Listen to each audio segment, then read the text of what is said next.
It's Wednesday, June 1st, and this is your coffee break on the HAN Network. I'm Kate Czaplinski with the latest local news, including an update on the ongoing controversy in Shelton about awarding a diploma to a student who died in a car crash, some downtown power outages in Darien, a Milford man stealing from a homeless shelter volunteer, and much more. Rob Adams will have a look at the forecast and a Nutmeg sports update, and Donald Lang will take a look back on this day in history. But first, in an update on a Shelton story we've been following, the family of Eddie Conklin will receive a posthumous diploma at the Shelton High School graduation. The decision comes after a joint meeting between the superintendent of Shelton Schools, Dr. Chris Clowett, the Conklin family, and Mayor Mark Loretti. On June 10th, the Conklin family will hear Eddie's name called during the list of graduates, and they will receive an honorary diploma once the rest of his classmates cross the stage. Eddie Conklin was killed in a car crash earlier this year in February on Bridgeport Avenue and was just one English credit and a capstone course credit short of earning his high school diploma. The debate on how to properly honor him has finally come to an end, and the Board of Education will decide on a case-by-case solution for handling posthumous diplomas in the future. More than 8,000 people showed support for the Conklin family by signing an online petition pushing for the Board of Education to overrule their initial decision to deny the Conklin family an honorary diploma at the ceremony. Shelton High will also pay tribute to Christian Noge, another deceased member of the class of 2016, who was shot and killed in a friend's driveway 2 years ago. That murder remains unsolved to date. And the heart of Darien's business district lost power this morning from Leroy Avenue to Tokenique Road and some surrounding areas, causing traffic lights to be out as well. However, by 10 a.m. this morning, Darien police said that power was fully restored. They said the outage was caused by an underground electric cable. You can get more details at DarienTimes.com. And a man doing community service at a local homeless shelter in Milford was arrested this week and charged with stealing from a volunteer. According to police, 27-year-old Eric Bauer of West Main Street in Milford was charged with larceny. Police said they were called to the Beth L Center May 31st at about 2:15 in the afternoon on a complaint of a theft. An investigation led to the arrest of Bauer, who is accused of taking money, a debit card, and a cell phone out of the purse of a volunteer. He was released from police custody on a promise to appear in court on June 28th.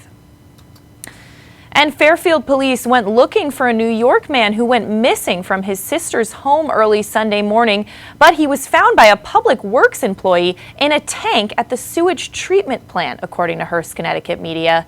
The 27-year-old had been visiting family on Cummings Avenue and had been drinking when he left to go for a walk around 4:30 in the morning. When he didn't return an hour later, his sister called police. The man, who lives in Rocky Point, New York, was apparently despondent over losing his job. The DPW employee spotted him inside a fenced area at the treatment plant, sunk up to his waist in sewage. His clothes were ripped and he was not wearing any shoes at the time. He was taken to St. Vincent's Medical Center in Bridgeport for evaluation. And in other news today, the black bear that was scared up a tree by New Canaan police Tuesday morning at 30 Owen-Oak Lane, a quarter mile from the downtown Starbucks, is not an emergency situation, according to the State Department of Energy and Environmental Protection. Paul Rigo, who's a wildlife biologist with the Wildlife Division at the Connecticut DEEP, spoke with the New Canaan Police Animal Control Officer Allison Helm as police located the bear and attempted to get the bear to leave the area. And the two decided to let the bear make its way down the tree and out of the area on its own timing. Helm described the bear on Owen-Oak Lane as a very difficult situation because of the proximity to town, and that if the bear were to wander toward Elm Street, the police would attempt to frighten the bear away and then come up with another plan. Police left Owen-Oak Lane around 10:30 yesterday morning with the bear still up in a tree. Helm said the department would check the area throughout the day. Rigo told the New Canaan Advertiser that the odds are against the bear wandering toward town. He said that there is a reluctance by most bears to go toward less suitable habitats.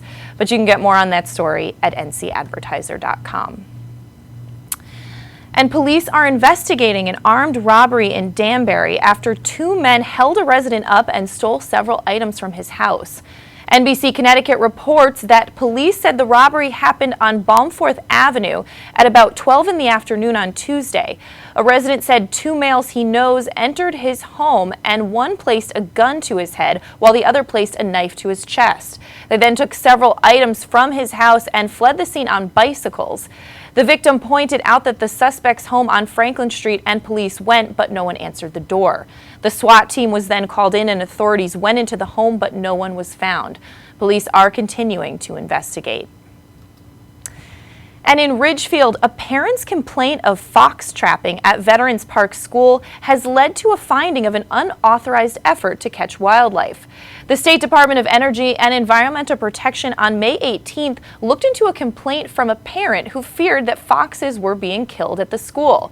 DEEP found that a company had been hired by the school district to remove foxes that were living under a portable classroom, and they were operating without a proper permit for that particular job and were ordered to stop. The company, Weston Wildlife Specialists, was not successful in catching any foxes and have since stopped the work. But we are going to switch gears now and throw it over to Rob Adams for a look at the forecast. Rob? All right, Kate, good morning, everyone. A mostly sunny day and a high near 81. Wind out of the southeast at 9 miles per hour. Tonight, partly cloudy, low 58, with the wind out of the northeast from 5 to 9. Partly sunny for Thursday, high near 76. Wind again, not too bad, out of the northeast from 7 to 9. It'll become southeast in the afternoon, so nice and warm. Thursday night, mostly cloudy, low 59, so we drop down a hair. Friday, chance of showers and thunderstorms, mostly cloudy and 76. To Friday night, a little bit more of the same, but that chance of precipitation sitting in the 20 to 30% range, mostly cloudy, low 60. Saturday, high 81 on a sunny day. Sunday, chance of showers in the morning, mostly cloudy, and 77. 76 and 73 only as we jump in to next week. Trumbull, you're at 79. Darien, you'll be hosting us for a baseball game. You're at 75, and right here in Shelton, 79 degrees, Kate. All right, thanks so much, Rob. We're going to step out for a break, and when we come back, Donald Eng will take a look back on this day in history. Rob has a Nutmeg sports update, and we have some more local news coming up after this. Connecticut is coming back to hometown banking, to a partner that makes small businesses feel big, where community comes first, where you get the know-how only neighbors can deliver, where saving time is important too. It's time to expect more. It's time to bank well, bank smart, bank local, bank well. With the 24-month Bank Well Smart CD, you can earn 1.35% APY and raise your rate and add to your CD. Have a sports injury or a slip and fall that needs immediate care? Coastal Ortho Express Urgent Care gives you direct access to an orthopedic specialist fast, without an appointment. Biking, golf, tennis, soccer, whatever the sports injury is, sprain or fracture, Coastal Ortho Express can help. Coastal Ortho Express Urgent Care, open Monday through Saturday, now in 2 locations. The iPark building at 761 Main Avenue in Norwalk and 36 Old Kings Highway South in Darien. Or go to coastalorthoexpress.com, like them on Facebook.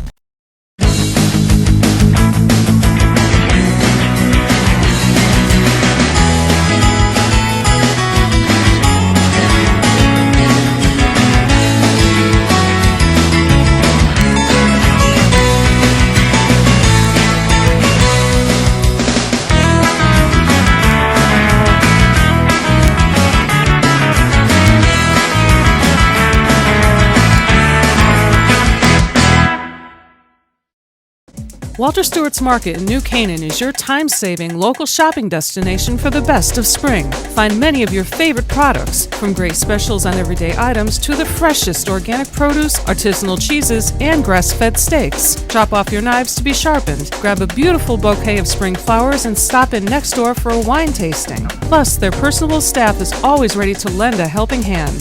So stop in to Walter Stewart's Market, 229 Elm Street today, or shop online at stewartsmarket.com. You're watching the HAN Network, and you're not alone.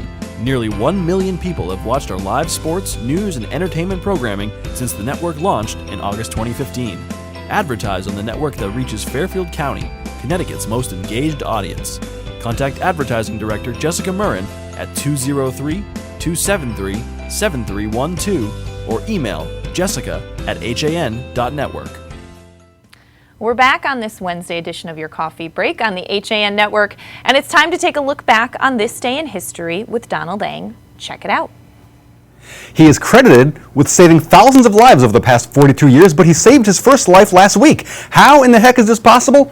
Well, I'll tell you in a second, but first we go to 1779. Benedict Arnold, a major general in the Continental Army, is court-martialed for malfeasance, that is, ignoring his duty. Arnold was feeding information to the British as early as 1778, but it wasn't until 1780 that the extent of his plot was revealed. His name remains synonymous with treachery. 1918, on the Western Front, the Battle for Belleau Wood commences, the first large-scale engagement by the American doughboys against the Germans. Among the legends of the battle, Daniel Daly, leading his men forward with the immortal words, "Come on, you sons of bitches, you want to live forever?" and Marine Lloyd Williams responding to a French officer's command to fall back by replying, "Retreat, hell, we just got here." 1980, the cable news network begins broadcasting. Launched with an investment of $20 million by Ted Turner and 25 others, CNN was the first ever 24-hour news network and the first all-news station in the United States. And finally, now we go back to 1974. Actually, in this video, we're going back to last week. Check it out. So I had to get up. She was sitting in a chair, and I turned her around so that her back would be exposed to me. Put my arms around her and pressed where I described it on the abdomen below the rib cage. And after 3 compressions, this piece of meat came out and she just started breathing.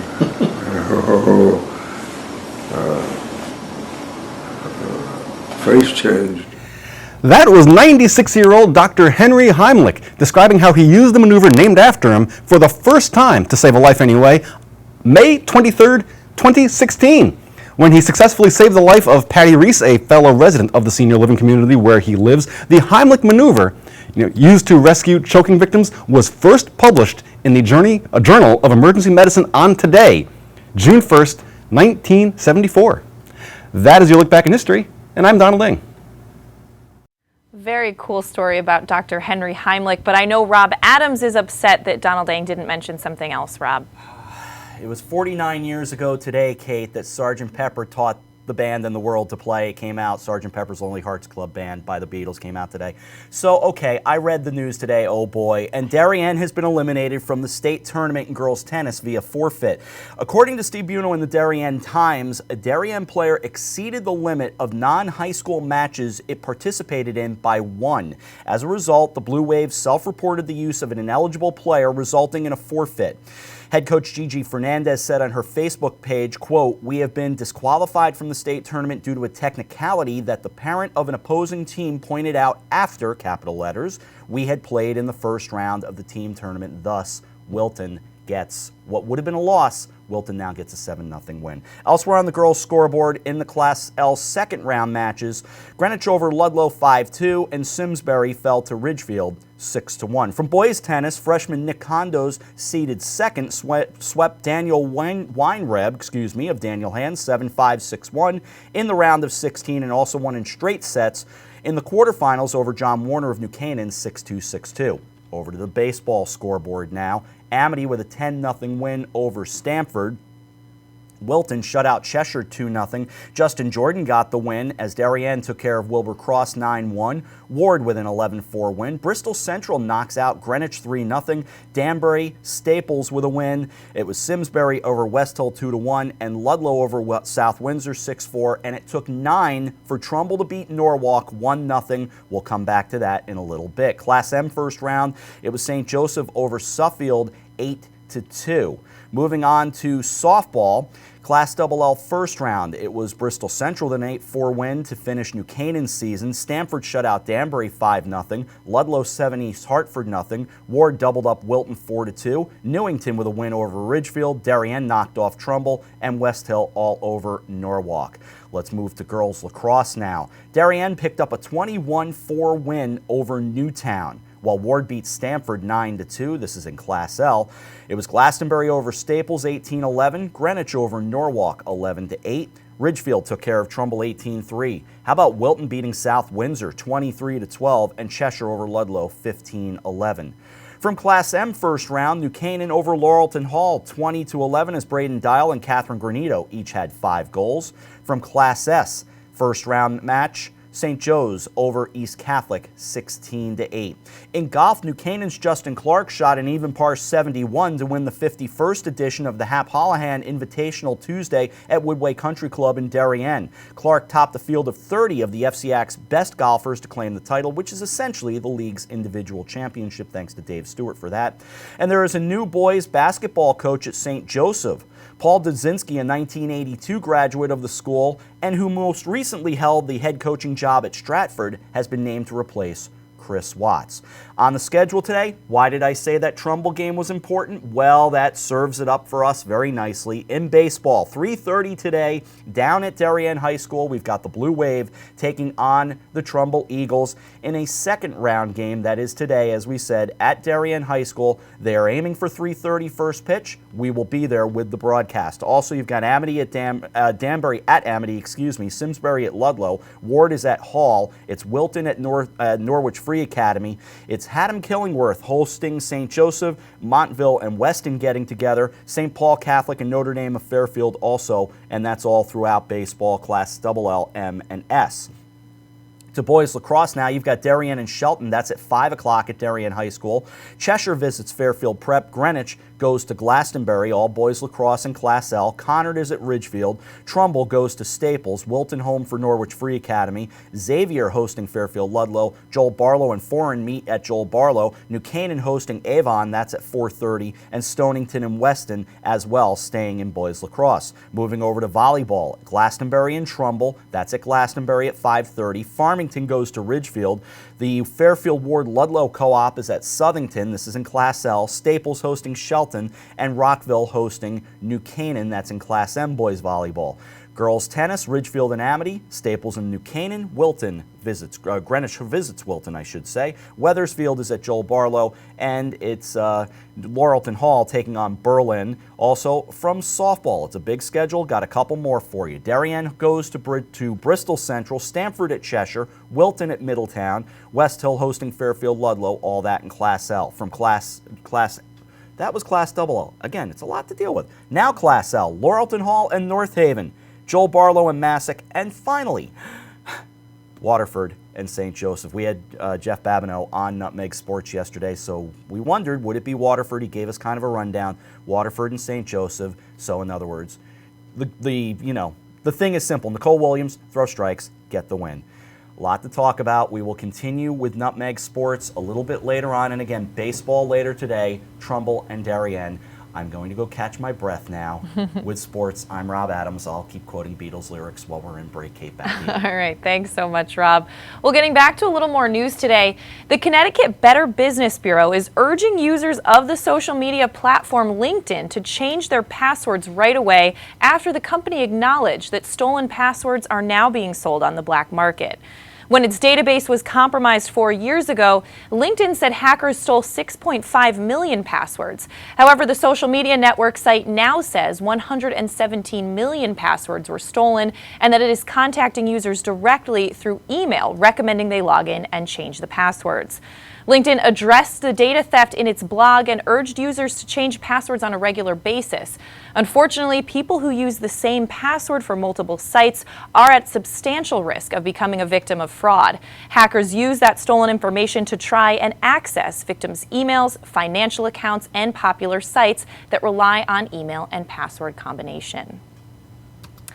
And Wilton-based pet food company Blue Buffalo is recalling a batch of its life protection formula dog food due to the presence of moisture and mold. The recall is for 30-pound bags of Blue Buffalo's life protection formula fish and sweet potato recipe dog food with a best by date of April 11th, 2017. According to dogfoodadvisor.com, Blue Buffalo initiated the voluntary recall on May 31st after excessive moisture and mold was discovered. The recall is limited to a batch of the food that was manufactured during a 2-hour period. Customers are welcome to return the affected product to the place of purchase for a full refund, and questions can be directed to their customer service at 855-201-4331. And Shelton High School's robotics team, the Galehawks, placed second in their division at the World Championships in St. Louis this season. John Niski, the robotics advisor and athletics director at Shelton High, talked about the championship, the team, and the benefits of learning robotics. The Galehawks Team 230 was partnered with Team 133 Burt from Maine. Niski said the robotics has one overall winning alliance, and in order to get the winning alliance, there were 8 sub-teams competing against each other. Each one of those sub-teams had 75 teams, and the Galehawks came in second in one of their subdivision. The robotics program has been at Shelton High for 18 years, and Niski said he's been with the program since its beginning. He discussed its mission, saying that it's to create excitement for science and technology, and by building a robot in 6 weeks, that's one of the things they get to do. And Thursday, June 30th, marks the beginning of the Fresh Air Summer Experience for thousands of children and their volunteer host families as the Fresh Air Fund kicks off its 140th summer of serving New York City children. By volunteering as a host family in the Southwest Coast, you can share the joys of summer with a Fresh Air child in your own backyard. The Fresh Air Fund is currently seeking more families to apply by July 1st to give children from New York City a fresh air experience this August. The Fresh Air Fund is an independent, not-for-profit agency and has provided free summer experiences to more than 1.8 million New York City children from low-income communities since 1877. You can get more information at freshair.org. But we're going to step out for a break, and when we come back, we're going to recap some of the top stories we're following on your coffee break after this.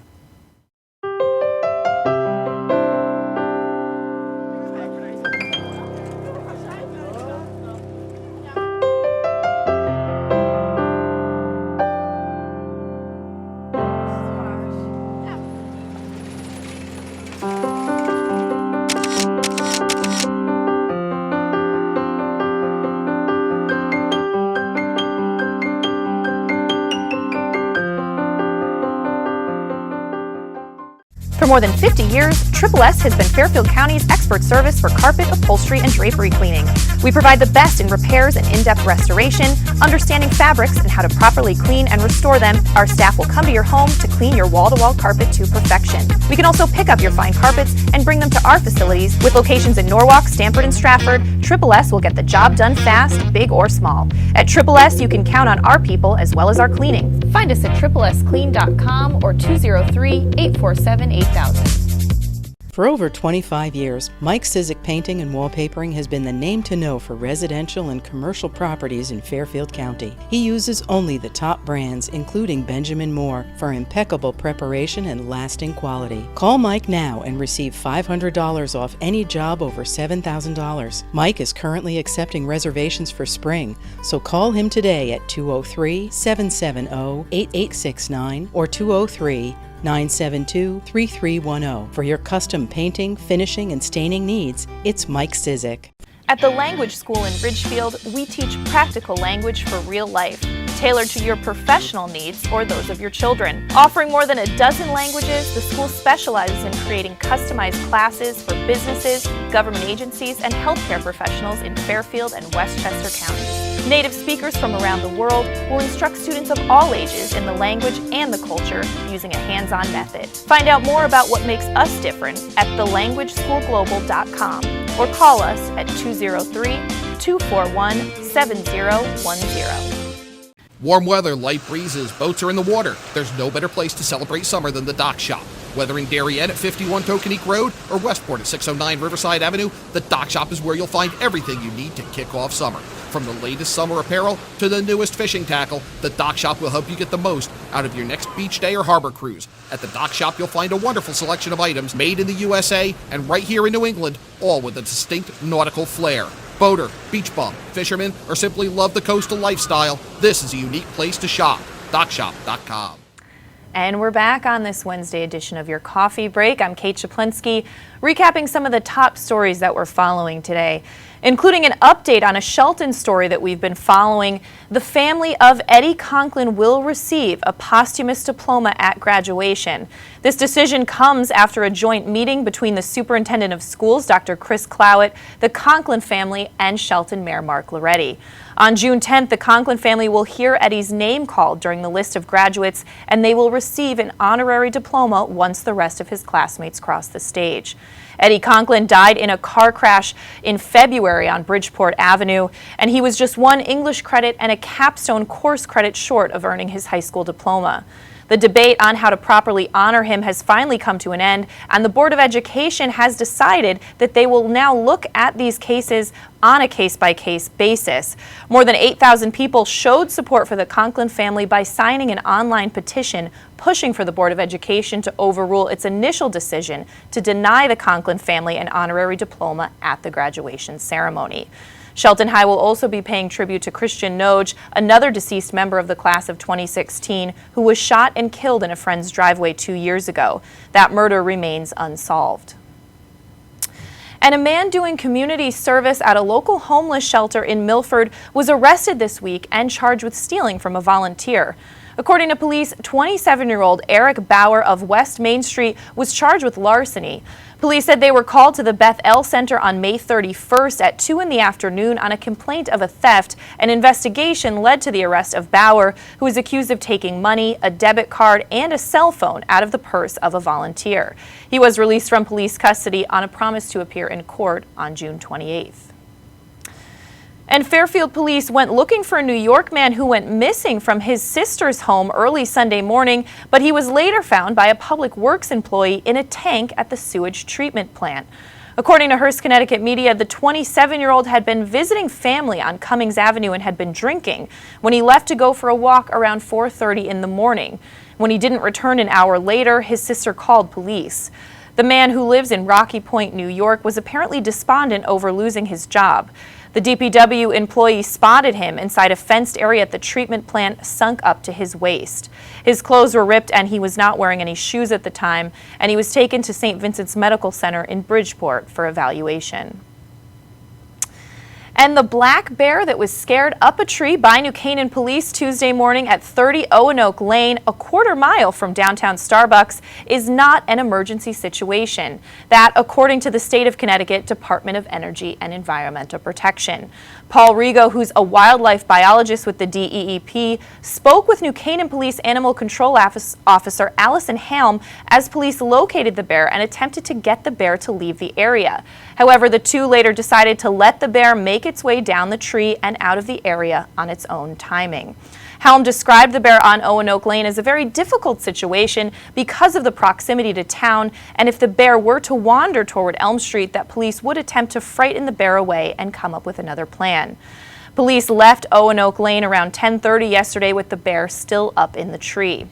Rigo told the Advertiser that odds are against the bear wandering toward town. He said there is a reluctance by most bears to go toward less suitable habitats. But we're going to throw it over to Rob Adams now for a final look at the forecast. Rob? All right, Kate, thank you. Nice day outside, mostly sunny, high near 81. Tonight, partly cloudy, low 58. For Thursday, a sunny day and a high near 76. Thursday night, mostly cloudy, will drop back down to 59, and the wind really not a big issue, hovering in the 5 to 9 range for really today and tomorrow. So Friday, a chance of showers and thunderstorms. Will get to 76. Wind won't be an issue, but it's the rain, and it'll hover around 30 to 20% throughout the day. Friday night, more of the same. Thunderstorms may happen before midnight, mostly cloudy, low 60. Mostly sunny and 81 for Saturday. I mean, it is Wednesday. We can talk about Saturday. It's a beautiful thing. Sunday, chance of showers in the morning, mostly cloudy and 77. Monday, continued chance of showers and 76, partly sunny otherwise. Tuesday, chance of showers, mostly sunny, high near 73 as we look into next week. Trumbull sitting at 79. Darien will be there in a few hours. You're at 75, and Shelton right here, 79 degrees, going to climb up into the 80s, hoping for a nice day, hoping for some good baseball as well. That's right. All right, thanks so much, Rob. We're going to wrap things up on your coffee break, but still a big day. 12:30 CT Pulse with myself and Josh Fisher. We'll be joined by Shelton Herald editor Aaron Berkowitz to talk more about this posthumous diploma debacle in Shelton, and we have a lot more. And of course, Nutmeg Sports at 2 o'clock, and then Darien versus Trumbull in baseball at 3:30. And of course, we'll see you for your coffee break tomorrow at 11.